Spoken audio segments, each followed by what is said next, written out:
السلام عليكم ورحمة الله وبركاته. كلنتي وعنو وناكسن أصحابتنا ميل كستوات جوكتان kusoo dhawaada barnaamijkeena ciyaaraha waxaanu ku eegi doonaa qodobo dhowr ah oo ku saabsan dunida kubadda cagta. haddii aad nagu cusub tahay daawada fadlan subscribe inoosa siina sheegalay saaxiibadiinana la wadaaga dhammaantiinba.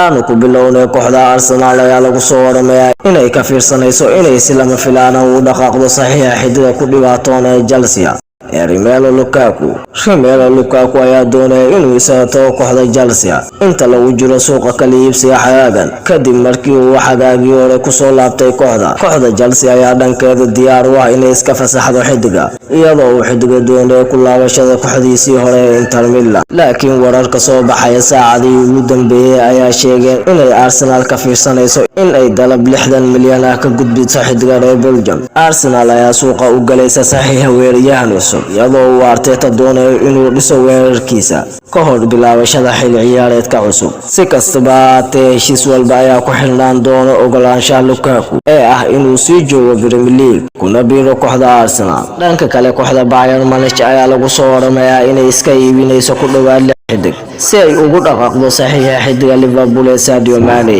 inkastoo ay ku guuleysteen horyaalka Bundesliga mar kale, Bayern Munich ayaa doonaysa inay xoojiso kooxda ka hor bilaabashada xilli ciyaareedka cusub. Sergio Gnabry ayaa hal sano ugu dhiman yahay heshiiskiisa Bayern Munich. sidoo kale goolleeyaha Roberto Lewandowski ayaa ku codsaday kooxda inay iska fasaxdo. kooxda Bayern Munich ayaa bedel kale wadaas xiddig u calaamaysatay xiddiga Liverpool ee Sadio Mane kaasoo isna ku jiro sanadkii ugu dambeeyay heshiiskiisa kooxda Liverpool. sida laga soo xigtay wargeyska Bild, Bayern Munich ayaa doonaysa inay iska fasaxdo xiddigo dhowr ah oo kooxdeeda ah si ay ugu dhaqaaqdo saxiixa Sadio Mane. isla kooxda Manchester United ayaa lagu soo waramayaa in laga diiday dalab 60 milyan oo ku gudbisay saxiixa xiddiga khadka dhexe ee Frenkie de Jong. United ayaa ku fashilantay dalabkeedii ugu horeeyay iyadoo tababaraha cusub ee Erik ten Hag doonayo inuu helo xiddigii hore ee kooxda Ajax. heshiiska shakhsiga ah ee Frenkie de Jong ayaan dhibaato ahayn waxaana ay kooxdu filaysaa inay heshiis shakhsi ah la gaadho xiddiga khadka dhexe. kooxda Barcelona ayaa lagu soo waramayaa in ay doonayso ugu yaraan lacag dhan 100 milyan oo euro haddii ay fasaxayso xiddiga reer Netherlands suuqa xagaagan. sida laga soo xigtay wargeyska Mirror, kooxda Man United ayaa isku diyaarinaysa inay dalab cusub ka gudbiso saxiixa xiddiga khadka dhexe ee Frenkie de Jong. Man United ayaa heshay dhiirigelin ah inuu xiddiga Frenkie de Jong doonayo inuu yimaado Old Trafford waxaana ay diyaarinaysaa dalabkii labaad ay ka gudbisay xiddiga khadka dhexe. isla kooxda Chelsea ayaa diyaar u ah inay iibiso xiddiga Christian Pulisic xagaagan. sida laga soo xigtay wargeyska Football London, kooxda Chelsea ayaa diyaar u ah inay iska iibiso xiddiga haddii ay hesho dalab fiican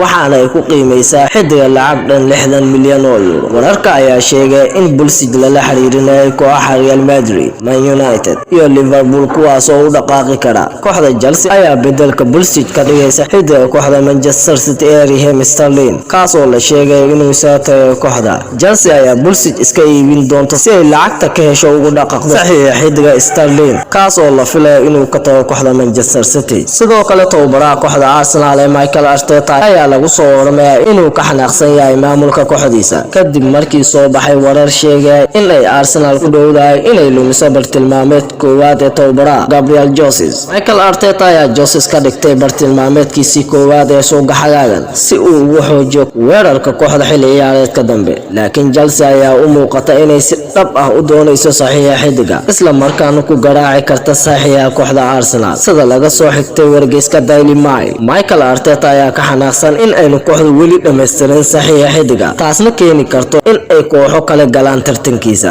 intaas ayaan kusoo gabagabeynayaa. wassalaamu calaykum waraxmatullah.